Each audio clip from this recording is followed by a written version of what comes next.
የአፍንጫ ግድግዳ ጥመት ወይም ደግሞ ዲሌትድ ናዛል ሴፕተም እንዴት መስተካከል ይችላል?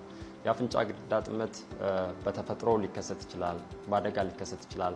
የአፍንጫ ግድግዳ ጥመት በሚኖርበት ጊዜ ብዙ ጊዜ ታካሚዎች የሚቸገሩት መተንፈስ ይሆናል። በአንድ በኩል ሊሆን ይችላል፣ በሁለት በኩል ሊሆን ይችላል። እንደዚህ አይነት ምልክት በሚኖራቸው ሰዓት የአፍንጫ ግድግዳ ጥመቱን በኢንዶስኮፕ በመታገዝ አፍንጫ ውስጥ በመግባት ጥመቱን ቀጥ እንዲል በማድረግ አተነፋፈሳቸው ታካሚዎች ጤነኛ እንዲሆንና ጥሩ እንቅልፍ እንዲኖራቸው ማድረግ ይቻላል። ይህንን ሕክምና በላንድማርክ አጠቃላይ ሆስፒታል ሙሉ በሙሉ ማግኘት ይችላል።